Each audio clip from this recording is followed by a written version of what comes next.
ഇന്നത്തെ വീഡിയോയിൽ നമ്മൾ ഷെയർ ചെയ്യാൻ പോകുന്നത് എങ്ങനെയാണ് ഒരു വെബ്സൈറ്റിൻ്റെ ബാക്കപ്പ് എടുക്കുന്നത്.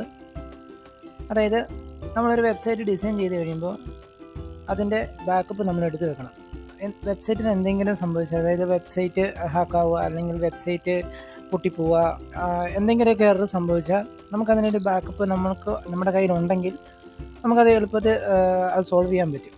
അതിന് വേണ്ടിയിട്ട് എല്ലാ വെബ്സൈറ്റും ഒരു ബാക്കപ്പ് എടുത്ത് വെക്കേണ്ടത് വളരെയധികം ആവശ്യമാണ്. നമുക്ക് പല രീതിയിൽ വെബ്സൈറ്റിൻ്റെ ബാക്കപ്പ് നമുക്ക് എടുക്കാൻ പറ്റും. ഇവിടെ നമ്മൾ നോക്കുന്നത് ഒരു പ്ലഗിൻ യൂസ് ചെയ്തുകൊണ്ട് നമുക്ക് എങ്ങനെയാണ് ഒരു വേർഡ്പ്രസ് വെബ്സൈറ്റിൻ്റെ ബാക്കപ്പ് നമുക്ക് എടുക്കാൻ പറ്റുന്നതെന്നാണ് നമ്മൾ ഈ വീഡിയോയിലൂടെ നോക്കാൻ പോകുന്നത്.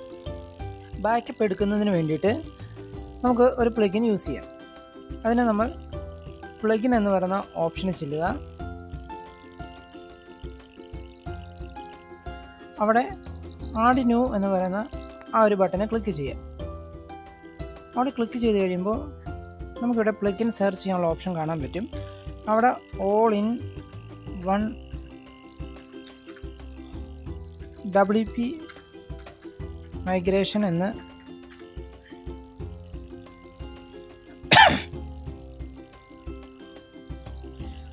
നമ്മൾ സെർച്ച് ചെയ്ത് കഴിയുമ്പോൾ നമുക്കിവിടെ ഒരുപാട് പ്ലഗിൻസ് ഇവിടെ നമുക്ക് കാണാൻ പറ്റും.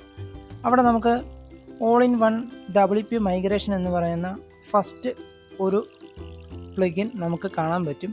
അവിടെ അപ്ഡേറ്റ് നൗ എന്ന് നമുക്ക് വീണ്ടും കാണാൻ പറ്റും. അതായത് ഈ ഒരു പ്ലഗിൻ ഓൾറെഡി ഈ വെബ്സൈറ്റിൽ ഇൻസ്റ്റാൾ ആണ്. അത് അപ്ഡേഷൻ വന്നിട്ടുണ്ട്, അത് ഞാൻ അപ്ഡേറ്റ് ചെയ്തിട്ടില്ല. അപ്പോൾ നമുക്കത് അപ്ഡേറ്റ് ചെയ്യാം. അതായത് നമുക്ക് ഈ ഒരു വെബ്സൈറ്റിൻ്റെ ബാക്കപ്പ് എടുക്കുന്നതിന് വേണ്ടിയിട്ട് നമ്മൾ യൂസ് ചെയ്യുന്ന പ്ലഗിനാണ് all in one WP migration എന്ന് പറയുന്നത്. അവിടെ നമുക്ക് കാണാൻ പറ്റും move, transfer, copy, migrate and backup a site with one click. വളരെ പെട്ടെന്ന് തന്നെ നമുക്ക് ഇതിൻ്റെ ബാക്കപ്പ് നമുക്ക് ഈ ഒരു പ്ലഗിൻ യൂസ് ചെയ്യുന്നതിന് എടുക്കാൻ പറ്റും. ഓക്കെ, അതിവിടെ നമുക്ക് അപ്ഡേറ്റഡ് ആയിട്ടുണ്ട്.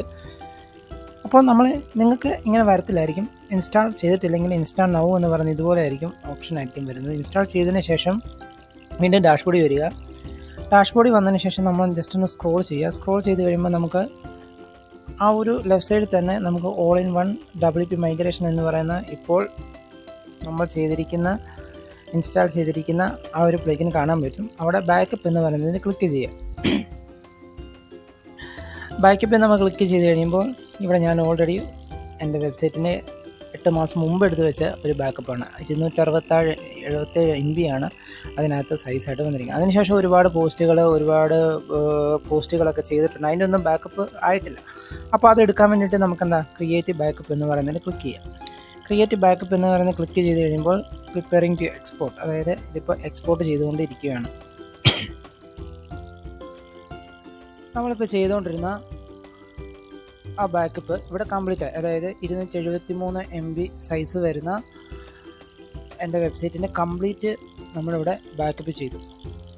ഇനി ഈ ഫയൽ നമുക്ക് ഇവിടുന്ന് ഡൗൺലോഡ് ചെയ്തെടുക്കാൻ പറ്റും. അതായത് ഇത് ഞാൻ 8 മാസം മുമ്പ് ചെയ്ത ബാക്കപ്പാണ്. ഇതിലാണെങ്കിൽ എല്ലാ ഡീറ്റെയിൽസ്, അതായത് ഞാൻ ഏറ്റവും റീസെൻ്റ് ചെയ്ത പോസ്റ്റിൻ്റെ വരെയും ഡീറ്റെയിൽസ് 273 MB എന്ന് പറയുന്നതിൽ നമുക്ക് കാണാം. ഇത് നമുക്ക് ഡൗൺലോഡ് ചെയ്തെങ്കിൽ നമ്മുടെ സിസ്റ്റത്തിലോ അല്ലെങ്കിൽ ഡ്രൈവിൽ എവിടെയെങ്കിലുമൊക്കെ നമുക്ക് സൂക്ഷിക്കാവുന്നതാണ്.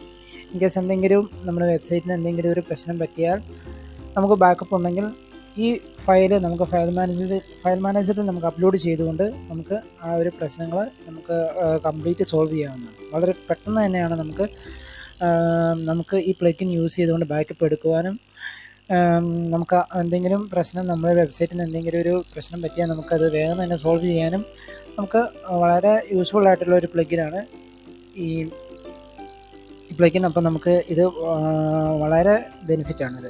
അപ്പം വെബ്സൈറ്റുകൾ എപ്പോഴും ബാക്കപ്പ് എടുത്ത് സൂക്ഷിക്കുന്നത് വളരെ നല്ലതാണ്. അപ്പോൾ നിങ്ങൾക്ക് ഈ വീഡിയോ ഇഷ്ടമായെങ്കിൽ വീഡിയോ സബ്സ്ക്രൈബ് ചെയ്യുക, ലൈക്ക് ചെയ്യുക, ഷെയർ ചെയ്യുക. Thank you.